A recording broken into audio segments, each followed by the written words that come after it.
This is KGW News at Sunrise. This morning on Sunrise, former President Donald Trump injured after shots ring out during a rally on Saturday. The former president is safe, but one audience member was killed, many condemning the assassination attempt across the political aisle. Good morning. Thank you for getting up with us. I'm Deidre Johnson. FBI agents have identified the gunman as 20-year-old Thomas Matthew Crooks. He was killed by Secret Service agents on the scene. Investigators are working to determine a motive. Trump returned to his home in New Jersey last night. Joe Biden left Delaware early to return to the White House after he condemned the attack. The shooting comes just days before the Republican National Convention in Milwaukee. Trump is expected to officially be named the Republican presidential nominee at the event. NBC's Bree Jackson reports from Milwaukee and breaks down Saturday's chaotic scene. Take a look at what happened.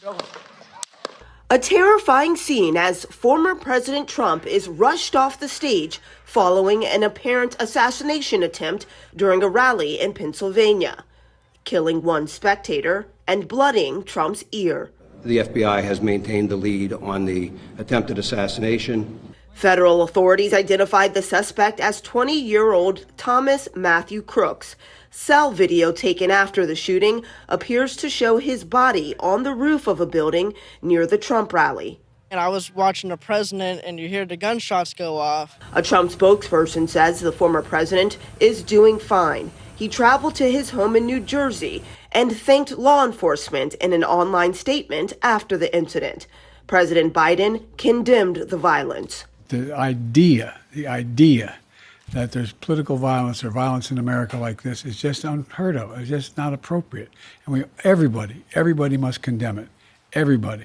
The shooting comes ahead of the Republican National Convention in Milwaukee. One woman I spoke with became emotional. I'm sick to my stomach. It literally made my stomach immediately go into a knot. It makes me so sad. It makes me mad. I'm disappointed. I'm embarrassed. She's urging Americans to put their political differences aside. Love the ones who vote different than you. Love the ones who vote the same as you. Love the ones who choose not to vote at all. We've got to get hate out of our vocabulary. Calls for unity and peace are going out across the country. In Milwaukee, Bree Jackson, NBC News. Stay with KGW for continuing coverage on air and online. We have reaction from local lawmakers and a timeline of how the day unfolded in Pennsylvania on KGW.com.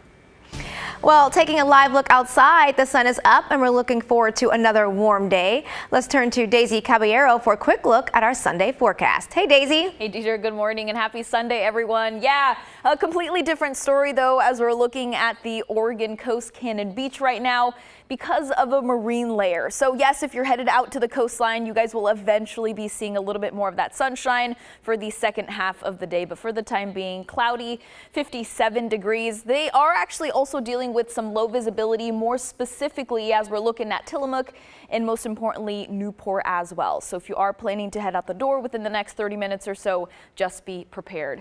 But yeah, blue skies, a beautiful day, and we're expected to see the 90s once again, if not the 90s, the upper 80s for many of us in our region. 66 degrees last check out at PDX. The rest of your current temperatures, check them out here. 59 degrees for Forest Grove, 62 for King City, 72 already as we're looking down in Sherwood, and also 72 for the Dalles, with much of those coastal cities still holding the 50s. So weather headlines look like this. We're staying warm for the next couple of days. The heat does return as we're looking at the middle part of this coming up work week.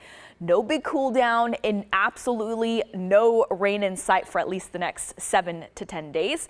Will that be lasting for the entire month of July? We'll give you a look coming up in my full forecast. All right, thanks so much, Daisy. We're tracking a developing story in Northeast Portland. Police are investigating a shooting at Broughton Beach near PDX.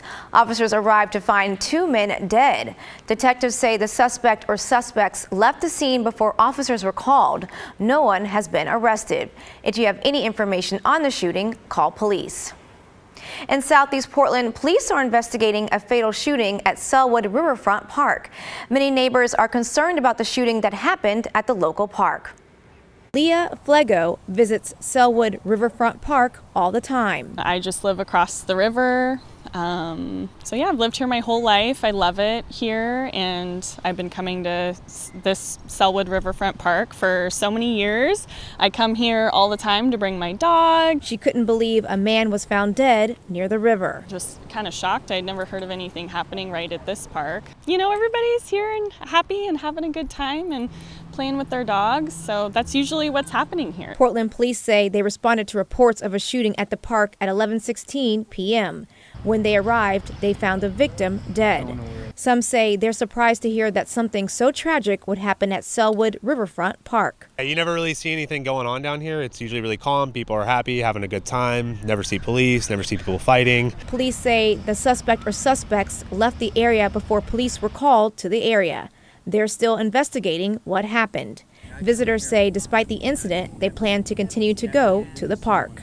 Yes, I'll come back here. I mean, there's always going to be crazy behind the scenes stuff that happens. But yes, I'll be back here. With all the stuff going on in Portland, you hear all this stuff day to day, and I feel like if you worry about everything, you're just not going to go outside. You're not going to do things you like anymore.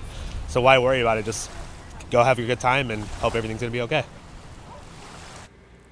The U.S. Coast Guard says it suspended the search for 2 missing people after a boat capsized near the mouth of the Columbia River.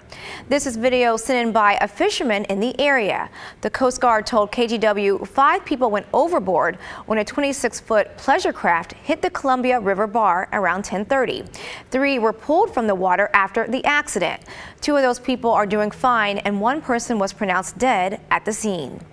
My understanding of the situation is that it happened fairly quickly, and the Columbia River Bar is an incredibly dangerous area, especially if you're either unfamiliar or unaware, or even if the tides and the weather just aren't in your favor. The Coast Guard says it's suspending the search pending further developments. We've got a major traffic alert this morning. I-84 is now closed in both directions between I-5 and I-205. Crews are picking up trash and cleaning up graffiti. It's a problem that's grown recently across the Rose City. ODOT says the closure will also allow them to do maintenance. There's so much work on the interstate that can't be done when the highway is operating. We've got our crews are going to be out there working on storm drainage issues, working on lighting issues. I-84 is expected to reopen at noon. Riders on Max Red, Blue, and Green lines will also need to take shuttle buses until around 6 o'clock tonight. Tomorrow marks the beginning of a 6-week closure that will impact some traffic in Southwest Portland. The Southwest Capitol Highway ramp onto Barber Boulevard will be closed. Crews will be repairing the bridge deck. It started to run into issues in 2018 when a hole appeared. Additional wear and tear has sparked the need for a full concrete replacement. Eastbound travelers on Capitol Highway will have to take either Bertha Boulevard or Terrawilliger to get onto Barber. Well, plans for a 24/7 sobering center have been delayed. The center is something the county hasn't had since 2019. Kali Boshi has the details. Project delayed. An around-the-clock sobering center in Multnomah County has been pushed back.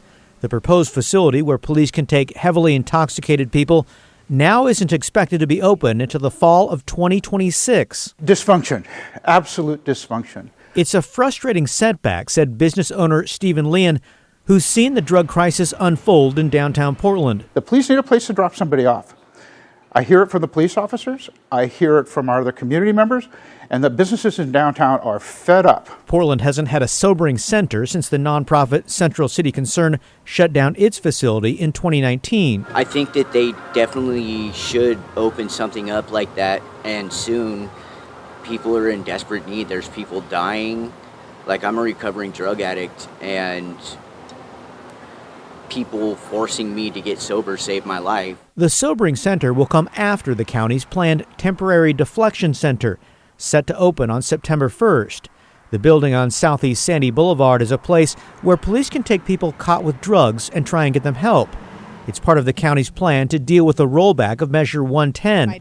Helping steer drug users away from jail into treatment. They can come in, get assessed, get connected with a peer, with some services. County Chair Jessica Vega Peterson explained About 10 sobering beds will come in the spring of next year. Then the long-awaited 24/7 sobering center will open in the fall of 2026. I'm just not quite understanding why that can't be happening sooner. Yeah, I mean, so it is definitely a priority to bring sobering online. That's been a priority and a commitment of mine. It's a phased approach, Vega Peterson explained, which incorporates sobriety. But for those who help the drug addicted, like Gerard Whitecalf, a sobering center can't come soon enough. How would you like it if it was one of your family members out here that needed the service? Would you be as willing to put it off for another 2 years? Kyle Aboshi, KGW News.